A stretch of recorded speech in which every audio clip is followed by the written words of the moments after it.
നമസ്കാരം. എൻ്റെ പേര് നിതിൻ AF എന്നാണ്. ഞാൻ SUT ഹോസ്പിറ്റലിലെ കൺസൾട്ടൻറ്റ് സൈക്കോളജിസ്റ്റാണ്. ഇന്ന് ഞാൻ നിങ്ങളോട് സംസാരിക്കാൻ ആഗ്രഹിക്കുന്ന വിഷയം നമ്മുടെ യുവാക്കളുടെ ഇടയിൽ, പ്രത്യേകിച്ച് കോളേജുകളിലും നമ്മുടെ ക്യാമ്പസുകളിലൊക്കെ വർദ്ധിച്ചു വരുന്ന വയലന്റ് ബിഹേവിയറുകളെ കുറിച്ചാണ്.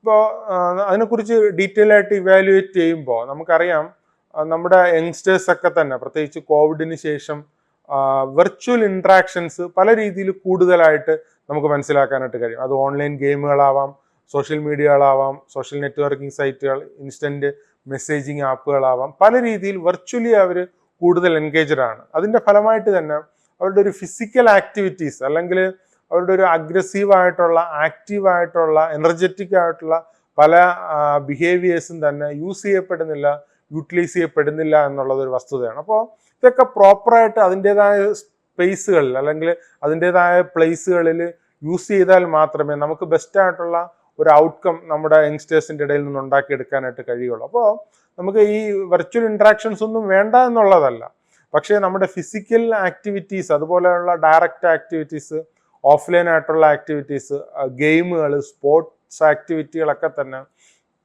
കൂട്ടേണ്ടത് വളരെ അത്യാവശ്യമാണ്, ഡയറക്റ്റ് ആയിട്ടുള്ള ആക്ടിവിറ്റികൾ. അപ്പോൾ അതൊക്കെ ഒരു പരിധി വരെ നമ്മുടെ ഇത്തരത്തിലുള്ള എനർജറ്റിക് ആയിട്ടുള്ള ബിഹേവിയറിനെ പ്രോപ്പറായിട്ട് യൂസ് ചെയ്യുന്നതിന് ഹെൽപ്പ് ചെയ്യുമെന്നുള്ള വസ്തുത നമ്മൾ ഓർത്തിരിക്കുക.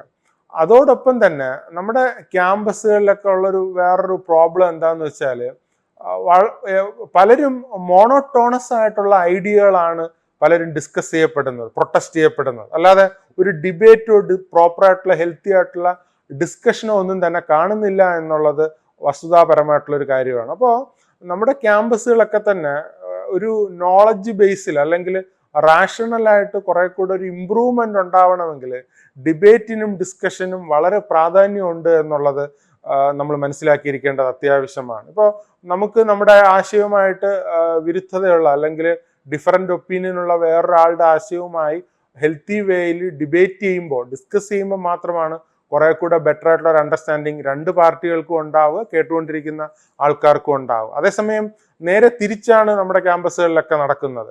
ഫീലിംഗ് മാത്രം മുൻകൈ എടുത്തുകൊണ്ട് അല്ലെങ്കിൽ മോണോട്ടോണസ് ആയിട്ടുള്ള ഇമോഷണലായിട്ട് മാത്രം കാര്യങ്ങളെ സമീപിച്ചുകൊണ്ട് ഉള്ള പ്രൊട്ടസ്റ്റുകളും അതുപോലുള്ള തരത്തിലുള്ള ഡെമോൺസ്ട്രേഷൻസും സെമിനാറുകളും ഒക്കെയാണ് നമുക്ക് കാണാനായിട്ട് കഴിയും. അതൊരിക്കലും നമ്മുടെ സൊസൈറ്റിയെ ലോങ് ടൈം ഹെൽപ്പ് ചെയ്യില്ല എന്നുള്ള വസ്തുത നമ്മൾ എപ്പോഴും ഓർത്തിരിക്കുക. ഫീലിങ്സിനും ഇമോഷൻസിനും പ്രാധാന്യം കൊടുക്കുന്നതിനേക്കാൾ ഉപരി റാഷണാലിറ്റിക്കും സിസ്റ്റമാറ്റിക് ആയിട്ടുള്ള സയന്റിഫിക് സ്റ്റഡിക്കും മെത്തഡോളജിക്കും നമ്മുടെ ക്യാമ്പസുകൾ കൂടുതലായിട്ട് പ്രാധാന്യം കൊടുക്കേണ്ടതായിട്ടുണ്ട്. എങ്കിൽ മാത്രമേ നമ്മുടെ ഒരു അക്കാഡമിക് ഡിസിപ്ലിൻ അല്ലെങ്കിൽ കുറെ കൂടെ അപ്ഡേറ്റഡ് ആയിട്ട് നമ്മുടെ നോളജ് കുറെ കൂടെ റിയലിസ്റ്റിക് വേയിൽ ഇമ്പ്രൂവ് ചെയ്യുള്ളൂ എന്നുള്ള വസ്തുത എപ്പോഴും ഓർത്തിരിക്കുക. അല്ലാതെ ഏതെങ്കിലും ഒരു ഐഡിയോളജിക്കലായിട്ട് അല്ലെങ്കിൽ ഡിപ്പെൻഡഡ് ആയിട്ട് അല്ലെങ്കിൽ അത്തരത്തിൽ ഫോസ്റ്റർ ചെയ്താണ് നമ്മുടെ ഡിസിപ്ലിനും അക്കാഡമിക് ആയിട്ടുള്ള ഡിസ്കഷൻസും പോവുകയാണെങ്കിൽ തീർച്ചയായിട്ടും നമുക്ക് ഒരു മുന്നോട്ടേക്ക് ഒരു ഡെവലപ്മെന്റ് ഉണ്ടാവില്ല, നമ്മുടെ സൊസൈറ്റിയെ ലോങ് ടൈം ഹെൽപ്പ് ചെയ്യില്ല എന്നുള്ള വസ്തുത ഓർത്തിരിക്കുക. മാത്രമല്ല, അത് ഇത്തരത്തിലുള്ള കൂടുതൽ കോൺഫ്ലിക്റ്റുകളിലേക്കും വയലന്റ് ബിഹേവിയറിലേക്കുമാണ് സബ്സിക്വൻ്റ്ലി നമ്മൾ എത്തിക്കുക എന്നുള്ള വസ്തുത ഓർത്തിരിക്കുക. അപ്പോൾ ഹെൽത്തി വേയിലുള്ള, റാഷണൽ ആയിട്ടുള്ള, ലോജിക്കലായിട്ടുള്ള, ഫിലോസഫിക്കലായിട്ടുള്ള ഡിസ്കഷൻസിനും ഡിബേറ്റ്സിനും വലിയ പ്രാധാന്യമുണ്ട് എന്നുള്ള വസ്തുത നമ്മൾ ഓർത്തിരിക്കുക.